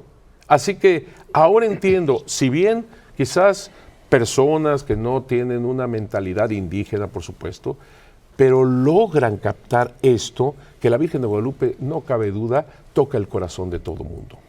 Yo me acuerdo de una persona, una señora ya grande, que estaba rezando su rosario delante de una clínica de aborto en Viena. Fíjate dónde, en Viena. Y me acuerdo que tenía la Virgen de Guadalupe, ahí la tenía, en fin. Yo llegué a felicitarla, le dije, señora, la felicito. Y mire, usted aquí solita, le dije. Ella me dijo, no estoy sola. La Madre de Dios me acompaña. Así que ella se hace entender, ella sabe tocar el corazón, ella sabe hacer esta inculturación del Evangelio. Eso tocó el corazón también, obviamente, de todas las personas que incluso sin conocer profundamente la historia, hay una conversión. Esto nos lo hace ver también Juan Pablo II, porque precisamente en Ecclesia in America habla de esto. Ella es la estrella de la evangelización. Ella hace que nosotros vayamos a Jesucristo nuestro Señor. ¿Cómo me acuerdo de Juan Pablo II? Esto sí, para ver la actualidad de todo lo que ella hace, de cómo cuando se iba a canonizar Juan Diego, estábamos viendo toda la cuestión de los vuelos y todo esto, porque yo fui secretario de esa quinta visita del Santo Padre a México, cosa que me honra muchísimo. Y en esos días de arreglo de todo esto, de organización, me acuerdo que le dijeron los médicos de cabecera del Santo Padre, no vaya a México a canonizar a Juan Diego. Canonícelo aquí en el Vaticano, no vaya a México. Recuerden que ese viaje iba a ser muy penoso para Juan Pablo II, ya estaba muy enfermito, realmente estaba muy mal, muy débil, y él tenía que ir hasta Canadá con los jóvenes, luego a Guatemala y finalmente México. Así que estaba el trayecto muy difícil. Cuando Juan Pablo II, abriendo esos ojos azules que él tenía, vio a todos y dijo, ¿ya acabaron? Y dijo con su manita así, nos vemos en México. Y añadió, yo tengo que ir a México, así sea en silla de ruedas o en camilla, yo tengo que ir a besar la imagen de Nuestra Señora de Guadalupe, porque en esa imagen comenzó todo. Y vino a México, y estuvo en México. Y cuando yo lo veía delante de mí, porque en la postulación, en el momento de la canonización de San Juan Diego, estaba de frente a él, pero más bien yo veía la imagen de la Virgen de Guadalupe y le decía, cuídalo, ayúdalo, fortalécelo. Realmente fue un momento lleno de su protección, lleno de su amor, lleno de su cariño, lleno de todo eso que nos mostró Juan Pablo II, que en la enfermedad, en la debilidad, pero un hombre lleno de la fuerza del Espíritu Santo, lleno de Dios. Hijo, fue de los momentos que más fuertemente habló, si se me permite la expresión, y cómo se ve una inculturación tan actual, tan verdadera, que está tocando a todo el mundo. Ahora, Monseñor, usted fue el postulador de la causa de canonización de San Juan Diego. Y antes de comenzar el programa, hablando un poco de toda esta proyección al futuro que tiene la Santísima Virgen de Guadalupe, me decía que el milagro que llevó a la canonización de San Juan Diego también tiene un carácter emblemático y una lección para el cristiano de hoy. Entonces, no sé si podría explicarnos un poco cuál fue ese milagro, cuáles fueron las circunstancias y un poco la lección. Primero usted me dice que fue para usted siempre personal, pero también para nosotros los católicos, ¿no? Para todos, para todos. Qué bueno que me preguntas eso, porque efectivamente fue un joven de 18, 19 años, Juan José Barragán. Esta persona, pues, estaba en un momento muy difícil de su vida, su familia divorciada, etcétera, muy, muy complicado, y él quiso suicidarse. Fíjate qué interesante, pues, si se puede decir la palabra, pero cómo el milagro que lleva a los altares a Juan Diego es de un joven méxico-americano, un jovencito que intenta suicidarse. Es decir, lo que desgraciadamente mucho ahora vemos. Jóvenes con toda una vida por delante, llenos de plenitud, y sin embargo quieren terminar sus días de esa manera. La total falta de esperanza de un mundo que no da respuestas, pues, para... Exactamente. Quiere suicidarse, va a la cocina, su mamá, también hay discusión, en fin, esto se da en México.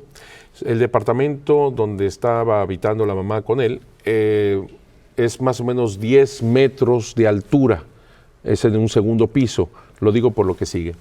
Entonces él quiere suicidarse, va a la cocina, agarra un cuchillo y se trata de clavar el cuchillo. La mamá llega como loca, le quita el cuchillo, pero el muchacho quiere suicidarse. Se va al balcón para lanzarse desde el balcón de su casa, desde la terracita que tienen, y alcanza la mamá a agarrarlo de las piernas. Así que está el muchacho boca abajo, la mamá agarrada de las piernas y gritando: Juan Diego, mi hijo. ¿Por qué se le ocurrió a la mamá decir Juan Diego? Porque todo esto es el 3 de mayo de 1990. La prensa en México, radio, televisión, hablaba de que Juan Pablo II llegaba a México para beatificar a Juan Diego el 6 de mayo. Así que ella tenía en mente Juan Diego porque iba a ser beatificado del 3 de mayo al 6 de mayo, o sea, unos cuantos días. Así que gritó: Juan Diego, mi hijo. La gente que pasaba por ahí veía aquel espectáculo, ¿verdad?, terrible. Incluso se acercó algún muchacho para, con su cuerpo, a ver si atajaba a este, si se zafaba. Efectivamente, mucho más joven el muchacho, se zafa de los brazos de la mamá, viene de caída de cabeza, rompe el cráneo en el cemento. El muchacho que iba medio a sostenerlo se echó para atrás instintivamente y es el testigo más cercano de que no puso ni las manos, sino que con el cráneo se estrelló en el cemento. Obviamente lo dan por muerto, la mamá baja como loca las escaleras, por situaciones estaba cerrado doble chapa en el edificio, le fue difícil abrir a la mamá, bueno, de aquí a que llega quien le abre, los vecinos ya le habían puesto una sábana al muchacho, lo daban por muerto evidentemente en un charco de sangre, hasta velador había. Llega la mamá y en eso se levanta el muchacho, sangre por todos lados, ve a la mamá, reconoce a la mamá y le dice: mamá, qué golpazo me di. Dijo otra palabra más mexicana y más, ¿no? Pero no la puedo decir, pero está en el expediente: qué golpazo me di. Los doctores después que analizan con rayos X y ven que está roto el cráneo, el líquido encefalorraquídeo está afuera. Los doctores que nos están viendo allá en su casa seguramente captan que esto es imposible. Así es imposible que el muchacho todavía se levante, reconozca a la mamá y todavía esté con una fuerza, porque no se dejaba meter a la ambulancia que llegó. Total, lo llevan a la ambulancia, lo llevan al sanatorio y en el sanatorio lo atiende el doctor Juan Homero Hernández Illescas. Trata de inyectarle un sedante, no se deja el muchacho, total. Al final ya lo calman, lo dejan ahí, analizan los doctores qué pasó y simplemente están sorprendidos de cómo es posible que todo este muchacho viva. Lo dejan así, le dicen a la mamá: lo vamos a dejar solamente con oxígeno. Eso fue el 3 de mayo. El 6 de mayo el Santo Padre Juan Pablo II está beatificando a Juan Diego y en la Basílica de Guadalupe. Y en el momento de la consagración, cuando alza la sagrada forma, nosotros lo sabemos porque tenemos el video y tenemos los minutos y segundos de lo que transcurre. En el hospital, el muchacho se levanta. Tiene hambre, pues nada más lo tenían a base de suero. Tiene hambre.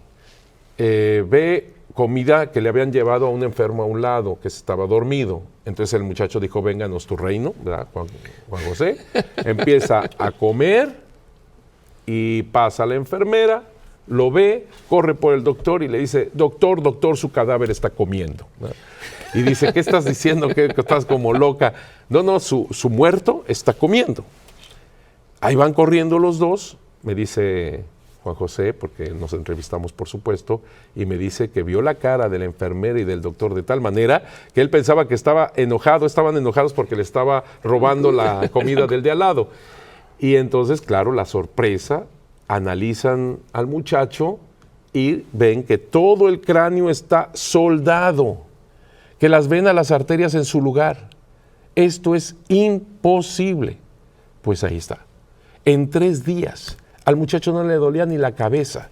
Él sale del hospital el 12 de mayo de 1990, pero todo ese tiempo fue para hacer análisis de qué había sucedido.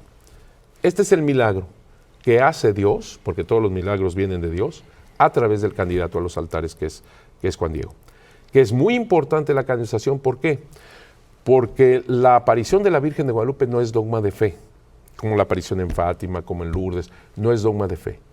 Pero en la canonización de cualquier santo, pero en este caso estamos hablando de Juan Diego, va implícito el dogma de la infalibilidad del Papa. Efectivamente. El es Papa, muy importante. Así es. El Papa involucra su infalibilidad en la canonización de los santos. Así es. Así es. Y es muy importante decir que obviamente la existencia de Juan Diego fue comprobada con anterioridad, por supuesto, y a quienes se necesita, historiadores, con todas las fuentes históricas. Nuestro trabajo fue expuesto a otros grupos de historiadores que criticaron, que pusieron, que completaron, que, en fin, todo.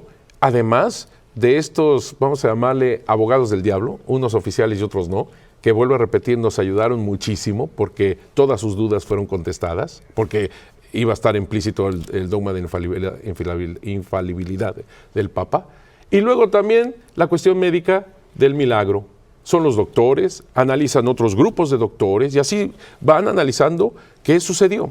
Me acuerdo que mandaron estos exámenes médicos a un doctor que ya años después, que no conocía al muchacho. Entonces analiza las cosas y pone de puño y letra y firmado, interesante caso. ¿Dónde está el cadáver? Y pone así interrogante, porque es lógico que él lo daba por muerto. Y resulta que el amigo estaba estudiando computadora y todo eso. Bueno, el caso es que después de todo eso, el Santo Padre canoniza a Juan Diego, dice, este hombre está en el cielo.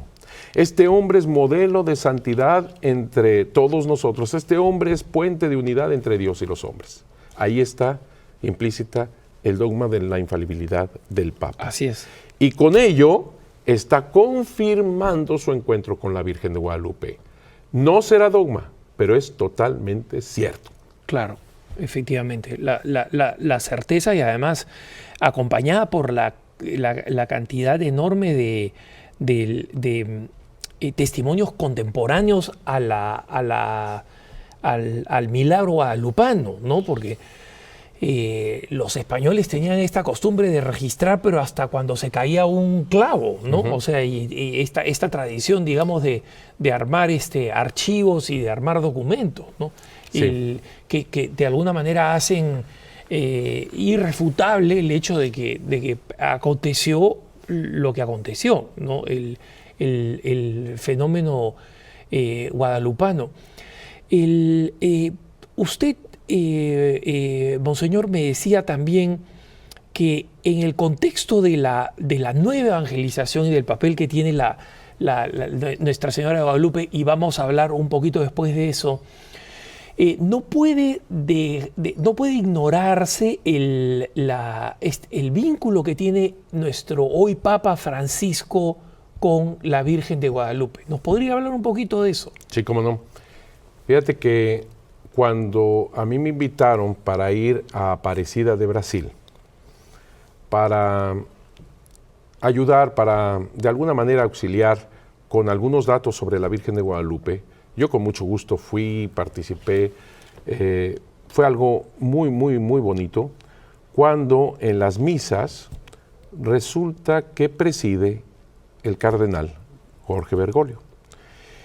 Y me acuerdo que fue al único que presidió la Eucaristía, que digo, lo tengo en la memoria porque me impactó a mí también, que le aplaudimos después de la homilía, porque fue tan como es, con esa sencillez, con ese amor, con ese cariño, con ese don de gentes, con esa humildad, con esa manera que él tiene de tocar el corazón tan profundamente, con rasgos tan auténticos, que realmente a mí me impactó mucho.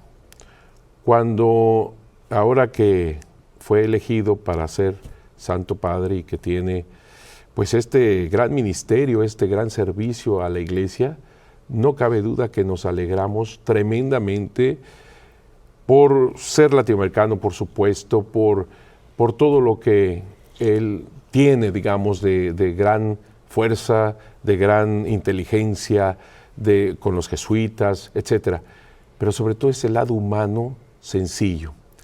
Y con respecto a la Virgen de Guadalupe, me da también tremendo gusto el hecho de que sus papás se casaron el 12 de diciembre de 1935, o sea, en la mera fiesta de la Virgen de Guadalupe. Y también 1935, cuando es patrona de Filipinas, Así que muchas cosas así muy fuertes, pero hay algo... Que no era una fiesta en Argentina, es importante destacar eso, no era una fiesta en Argentina. Así es. Ellos no sabían que se estaban casando el día de la Virgen de Guadalupe, ¿no? Así es, o sea, esa coincidencia, pero lo que sí me parece muy importante resaltar es lo que dicen los obispos, incluido él, en Aparecida de Brasil sobre la Virgen de Guadalupe. Cuando dicen que ella preside con el humilde Juan Diego el Pentecostés en América. Esto es impresionante. Y cuando habla de los Juan Diegos de este mundo, de ahora, de este momento. ¿Cómo interpreta usted, Monseñor, esa referencia a los Juan Diegos de este mundo? ¿Qué significa para los laicos hoy en día esta referencia a los Juan Diegos de este mundo? ¿Cómo deberíamos interpretarlos? ¿Cómo nos lleva a entender nuestro papel, el papel de cada laico en cada rincón sobre su contribución a la nueva evangelización? Una pregunta muy importante porque, como decíamos en programas pasados, ella, Santa María de Guadalupe, sabe poner el Concilio Vaticano II en el siglo XVI. A mí me parece que la respuesta la tiene el mismo evento guadalupano cuando se ve la situación con Juan Diego. Es decir, Juan Diego, en un momento dado que no es creído por el obispo, le dice manda a otro. Sin embargo, la Virgen le dice, tienes que ser tú, te lo ruego, te lo suplico, lo decíamos la vez pasada. Así que pone en movimiento a Juan Diego, al laico, para ir a hablar con el obispo. Ella podía haberse aparecido directamente con el obispo y ahorrarse todo esto. Sin embargo, ella quiere la intervención, la participación. ¿Lo necesita? Por supuesto que no. Ella, vuelvo a repetir, puede haberse aparecido directamente al obispo, pero ella quiso necesitarlo. Ese es el punto. Como Dios con nosotros. ¿Nos necesita? No. Quiere necesitarnos, porque sabe perfectamente que es el único camino del amor verdadero. En esa participación con toda la libertad, es el amor verdadero, el hacer un servicio hacia los demás, el procurar el servicio hacia los demás. Y este servicio es precisamente la guía del amor. Es que el servicio máximo es precisamente el que implícitamente uno esté viviendo el amor, sirviendo al otro, amando al otro, entregándose por el otro. Si comprendiéramos esto, que la plenitud de nuestra vida es el servicio en el amor al otro, y por eso la participación tan importante de Juan Diego, y todavía más con la Virgen de Guadalupe, que yo francamente me siento muy, muy tocado, porque el mensaje al obispo es este: el aprobar la casita sagrada donde dará todo su amor. Sin embargo, la parte aquella donde le dice, no tengas miedo, no estoy yo aquí que tengo el honor y la dicha de ser tu madre, y todas estas maravillosas palabras, Juan Diego no se las dice a su marga. Juan Diego se las dice al mundo. El laico en el mundo es también testigo de esto. Es algo impresionante también el hecho de que la Virgen de Guadalupe no eligió para poner su imagen una alba, una estola, una casulla, una mitra, sino una tilma de un laico, humilde, sencillo. Ahí imprimió su maravillosa imagen que nos habla del amor verdadero que es su Hijo Jesús. Ahora, hay otro detalle, Monseñor, que quisiera saber rebotarle a usted en esta idea, ¿no? Juan Pablo II, el beato Juan Pablo II, insistió en un concepto que fue de alguna manera el lema de su pontificado, ¿no? Que luego recoge Benedicto XVI y hoy vemos insistido por el Papa Francisco. Y es este tema que, curiosamente, mucho tiempo atrás en la historia, también sale en este diálogo maravilloso entre la Virgen de Guadalupe y San Juan Diego. No tengáis miedo. Luego Benedicto XVI va a decir, no tengan miedo, Jesucristo no quita nada, lo da todo, ¿no? Y el Papa Francisco hoy está insistiendo, no seamos una iglesia autorreferencial que tiene miedo de salir. Cuando salga la iglesia se puede accidentar, pero es mejor una iglesia accidentada que una iglesia enferma, como la que se queda dentro de su casa y que al final se la terminan comiendo las enfermedades de la inactividad, ¿no? Entonces,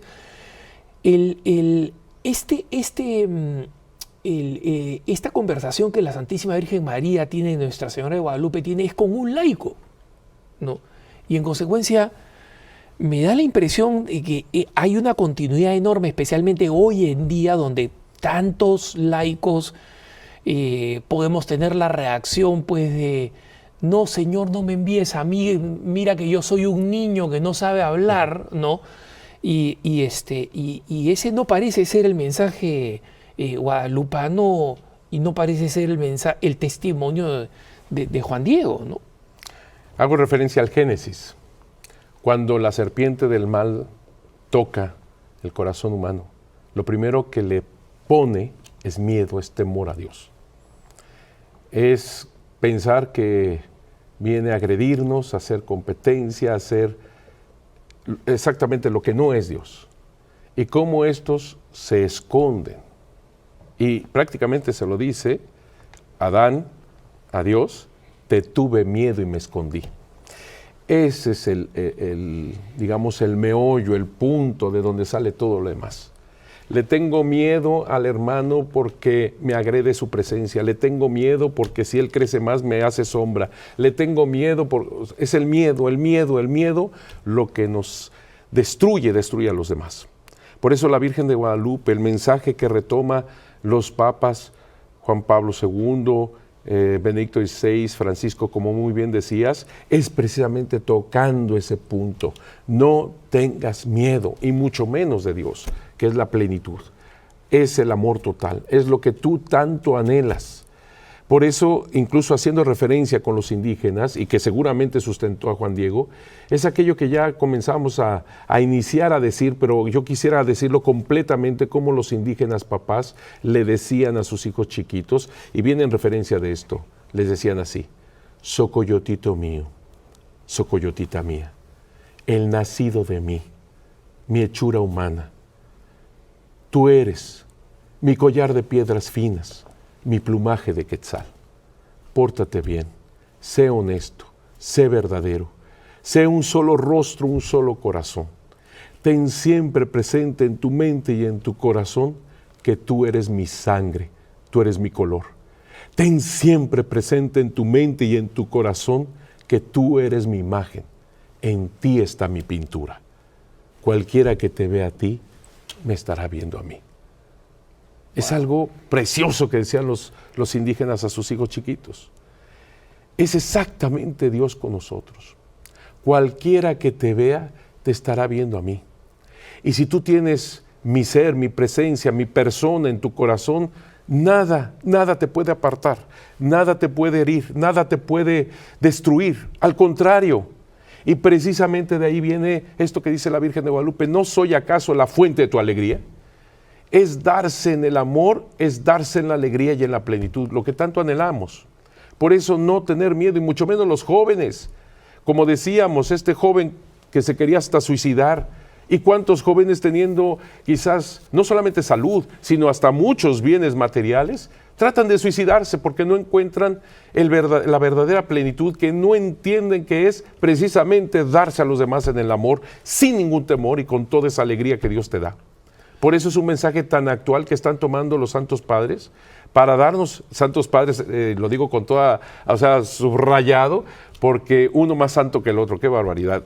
Tenemos una iglesia católica, donde estos santos padres nos están diciendo con toda fuerza de no tener miedo, abrir las puertas a Jesucristo, que Él entre hasta lo más profundo del corazón, y es amando y sirviendo a los demás.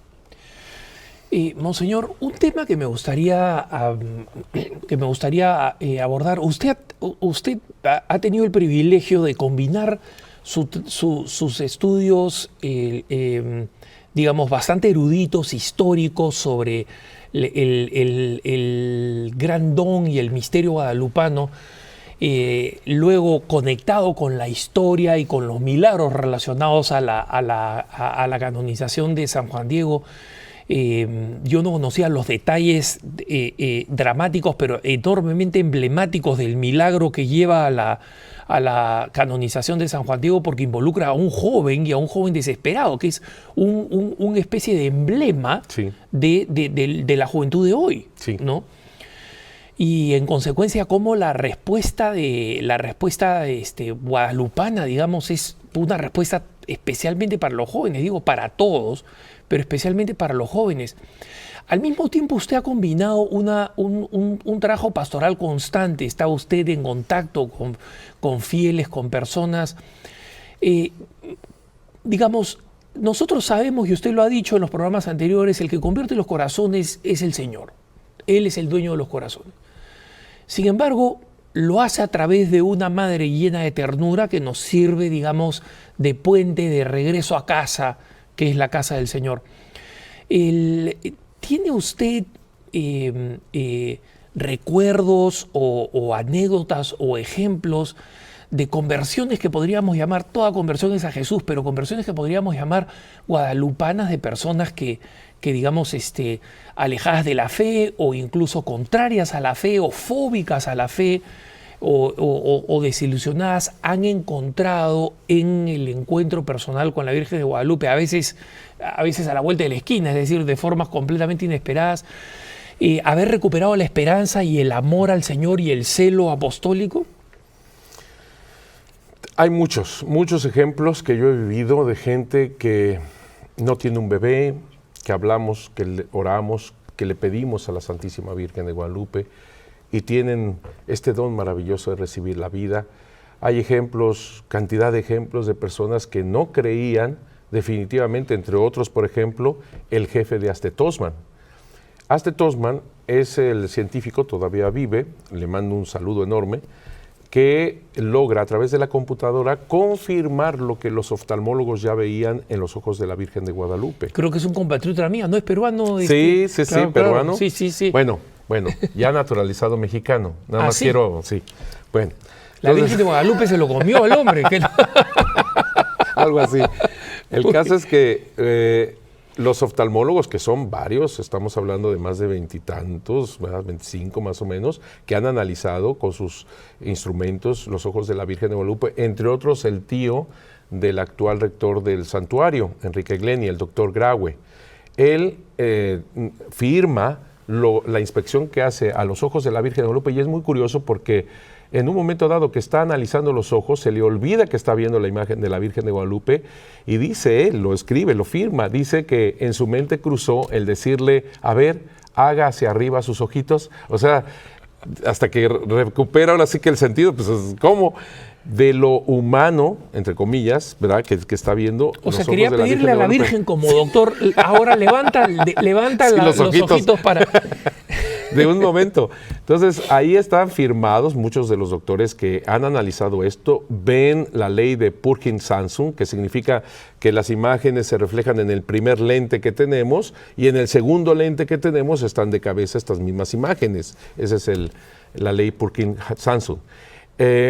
Personas que son capacitadas, doctores de lo mejor y firmando todo esto. Bien. El doctor Aste Tosman hace este experimento con los ojos de la Virgen, pero a través de la computadora. Y él ve estas imágenes. Quiero subrayar una cosa. Yo sí entiendo a las personas que ven de repente imágenes con estas un poco desenfocadas y grises y le ponen, según la fantasía, la imaginación. Aquí hay que irse con calma, porque yo soy muy, en este sentido me voy con mucha prudencia. Lo de los ojos de la Virgen de Guadalupe es que se reflejan estos seres humanos, pero no en un solo ojo, sino en los dos.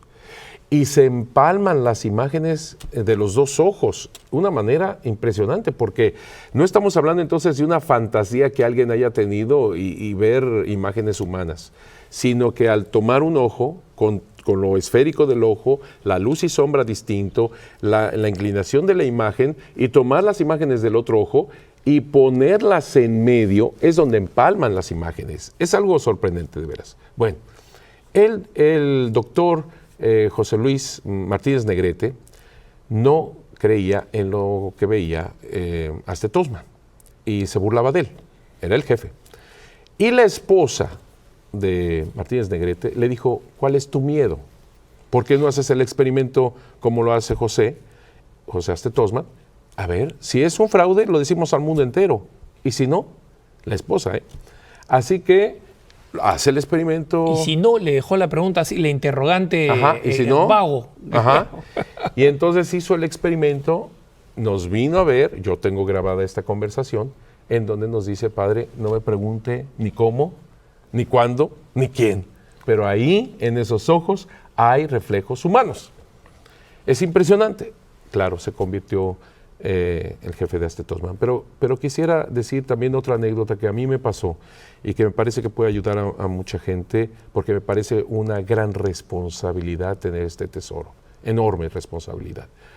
Yo estaba tratando de aprender un poquito inglés para poder hablar de la Virgen de Guadalupe en inglés. Y gracias a los Caballeros de Colón, que les mando un abrazo enorme, porque los Caballeros de Colón hacen un ministerio, un servicio impresionante al señor Carl Anderson, es guadalupano, americano, guadalupano, y bueno, somos hermanos. El caso es que ellos me ayudaron para ponerme profesores para poder aprender inglés. Y mis profesores, uno judío y otro hermano protestante. Yo les decía que en México somos el 85% católicos, pero el 100% guadalupanos. Yo lo decía con mucho, ¿no? Me llenaba la boca. El caso es que el hermano protestante, mi profesor, en buen plan, no en mal plan, en buen plan, me presentó un escrito del periódico, un periódico norteamericano donde venía artículos sobre México, para que yo leyera mejor, para que pronunciara mejor, para que yo entendiera mejor el inglés. Y cuando trato de leer aquello en lo mejor que podía de pronunciación, comienzo a leer cómo habían secuestrado a un niño de 8 años. Gente de un mercado sobre ruedas, como decimos, de un mercado, y que lo habían secuestrado los mismos del mercado, sus compañeros de venta comercial. Habían secuestrado a su niño. Y cómo les exigían tanto dinero que los pobres papás tuvieron que vender todo, quebraron todo por tener el dinero para estos salvajes, porque no sé cómo llamarlos, la verdad, porque inyectaron ácido directamente al niño para matarlo inmediato. Yo trataba de leer eso. Y llegó un momento en que yo me acordaba de lo que les había dicho a mis profesores y quería tragarme en ese momento mis palabras al decir que el 100% éramos guadalupanos. Me los quería tragar. Porque alguien que ha recibido el tesoro de la Virgen de Guadalupe y todo este mensaje y toda esta inculturación, no podemos llamarnos guadalupanos si no actuamos como tales. Porque si no, eso se vuelve hipocresía. No podemos llamarnos, somos el 85% católicos, 100% guadalupanos. Tenemos que vivir como tales. Y esta es la invitación llena de maternal ternura y de alegría de parte de la Virgen de Guadalupe. Tenemos una responsabilidad enorme. La conversión, esto que tú me dices, tiene que llegar hasta lo profundo del corazón de todos aquellos que incluso nos llamamos guadalupanos. Tiene que tocar hasta lo más profundo del alma para que nosotros actuemos como tales. Para mí es una enorme responsabilidad el podernos decir católicos, guadalupanos, para vivir como tales. Y de esta forma definitivamente ayudar a cambiar el mundo, porque de eso se trata, es decir, de que nuestra coherencia sea un testimonio que no solamente nos permita vivir la vida cristiana hacia la buena relación con Dios de una forma individual, digamos, o dentro de una comunidad limitada, porque el misterio guadalupano, como usted, como lo conocemos, pero además como usted muy ricamente nos los ha descrito en los programas anteriores, y dicho sea de paso, los que no han visto los programas anteriores con Monseñor como el experto que es, vayan por favor a la página de EWTN en español en YouTube, la sección youtube.com/EWTN español, y ahí están los programas anteriores de Cara a Cara. Monseñor Chávez ha venido explicando cosas maravillosas en los dos programas anteriores, pero una de las cosas que usted explicaba es la explosión evangelizadora colosal que tuvo el fenómeno o el misterio guadalupano, el casi 500,000 de personas de las etnias locales que estaban pidiendo el bautizo, que luego querían la confirmación, y cómo nos contaba el esfuerzo de confirmar es lo que le termina costando la vida al mismo obispo Zumárraga, que de Dios goce, ¿no? La fatiga de ir a... Entonces, creo que no sé si coincide conmigo, Monseñor, pero hay una exigencia guadalupana contemporánea en el siglo XXI para que nosotros busquemos también este estallido de la fe, este testimonio de la fe, pero en el que a los San Juan Diego, después de la conversación esta a los pies del monte del Tepeyac, pierde el miedo y se vuelve en el gran Cristóforos, en el lugar portador de Jesús en la belleza de la Virgen María, ¿no? Por eso es tan importante lo que realmente inspiró el Espíritu Santo al Papa Benedicto XVI cuando congrega a todos los obispos del continente a aquella misa el 12 de diciembre del año 2011. Todos los obispos en torno a él en la Eucaristía, en la fiesta de Guadalupe. Esto es importantísimo. De ahí surge la idea de hacer un congreso guadalupano, nada menos que en el Vaticano. Esto, el Papa Benedicto XVI, realmente uno ve cómo Dios trabaja a través de la Virgen de Guadalupe en el Santo Padre para que sea conocido el mensaje y se tenga esta difusión al mundo entero, pero quiere que sea recibido el mensaje de los que trabajan dentro de la curia de una manera esencial.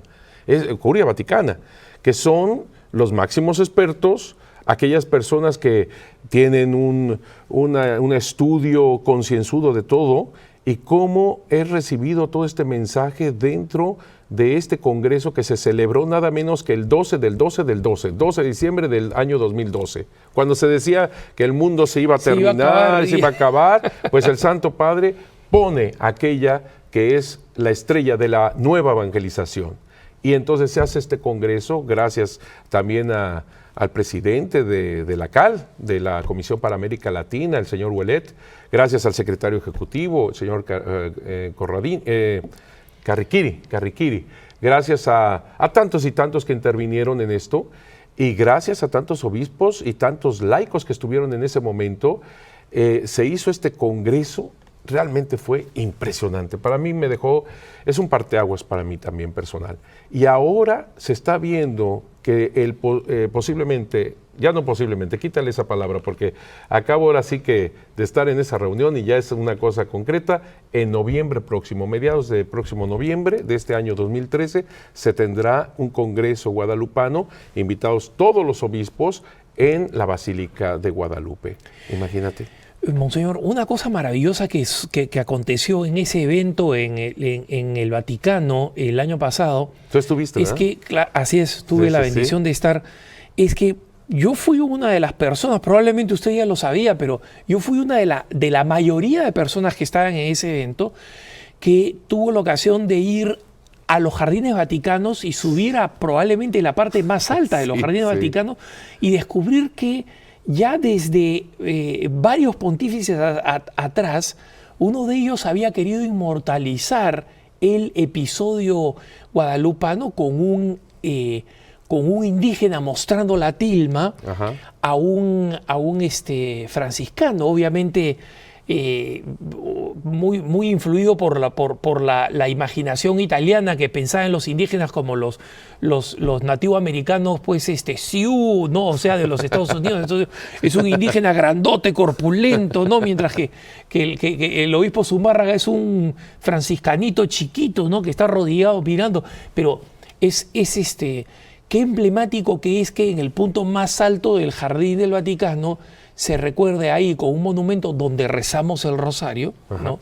Y donde algunos de los periodistas que habían ido a cubrir el evento simplemente de prensa secular terminaron rezando el rosario con nosotros, como usted debe haber recordado, ¿no? Sí. Entonces, este potencial evangelizador de la Virgen de Guadalupe realmente tiene este carácter de estandarte, ¿no? Y creo que nos llena de esperanza saber que bajo el manto y de la mano de la Madre y siguiendo el ejemplo de San Juan Diego, tenemos un horizonte evangelizador que nos debe llenar de celo evangelizador y de alegría para anunciar el Evangelio, ¿no? Sí, por supuesto, y ya que mencionas el Rosario del Amor Guadalupano, lo celebramos todos los días 12 de cada mes en la Basílica de Guadalupe, en el Cerro del Tepeyac. Son 8 estaciones, pusimos 8 estaciones que vienen a ser los 7 sacramentos y la Iglesia Sacramento de Salvación. Así que son los 8 momentos que tienen relación con el Nican Mopogua, es decir, con el encuentro de la Virgen de Guadalupe y San Juan Diego. Porque, por ejemplo, la primera estación es el bautismo, porque es lo primero que escucha Juan Diego, su nombre de pila, Juanito, Juan Dieguito. La segunda estación hasta lo más alto del Tepeyac, que es la Eucaristía, porque es donde dice, quiero una casita sagrada para ofrecer mi amor persona. Y así, cada momento del acontecimiento guadalupano en esas 8 estaciones, y 8 porque obviamente estamos celebrando el 8º día, la resurrección. Así que es un rosario dirigido a Dios a través de su Madre Santísima de Guadalupe. Y me acuerdo que cuando se inauguró hace casi 3 años, ¿cómo pasa la vida? Este rosario lo inauguró don Norberto Rivera Carrera, el arzobispo de México, y me acuerdo que estábamos, pues, ahora sí que cuánta gente vendrá, además que habían habido unos tormentones, ¿verdad?, los días anteriores, y yo le dije, Santa Madre, pues tú verás el día que te pones, ¿verdad? Tú verás, tú controlas eso, a mí no se me da, a ti sí se te da, a ver cómo ves. Y hizo un día espectacular, fue muchísima gente, ayudados también aquí por los Caballeros de Colón. Realmente fue maravilloso contemplar más de 5,000 personas en ese cerro lleno de velas y de... No, fue algo increíble. Y todavía cada día 12 lo hacemos. Por eso en ese encuentro se decidió hacer una versión de 5 estaciones, pero hacer el Rosario del Amor Guadalupano, cosa que vamos a repetir también en el próximo Congreso de noviembre. Así que usando todo, el rosario, todos los sacramentos esencialmente, por favor, ¿no? Claro, lo más importante, la Eucaristía, los medios de comunicación, etcétera, estamos tratando de que este mensaje llegue y toque al corazón de todo ser humano, que es muy importante para el día de hoy. Le agradezco muchísimo, Monseñor Eduardo, por este compartir maravilloso. Yo personalmente le digo que cuando tengo la oportunidad de ir al DF, a la Ciudad de México, normalmente mi primera parada desde el aeropuerto es a la villa, como le llaman los mexicanos, que me parece que ya la misma palabra conserva una ternura enorme. Todo el mundo sabe lo que significa voy a la villa, Sí, ¿no? sí. Es decir, esa es la casa, ¿no? Sí. La casa que todo el mundo sabe que es la casa suya, ¿no? Y yo siento que es una especie de agujero negro que nos introduce a los grandes misterios de una manera inmerecida, a los grandes misterios de la caridad y del amor divino. Muchas gracias, Monseñor, por haber estado con nosotros. Esperamos tenerlo muy pronto, una vez más, abusando de su generosidad. No, yo estoy encantadísimo. Les agradezco mucho a EWTN, a ti, a Enrique Duprat y a todos los que han hecho posible esto. Dios los bendiga. Y muchas gracias por haber estado con nosotros en esta tanda de programas especiales que hemos tenido en torno a la Santísima Virgen de Guadalupe. El Señor los bendiga. Quédense ustedes con la mejor programación, la programación de EWTN, y hasta el próximo Cara a Cara. Allí nos vemos si Dios quiere.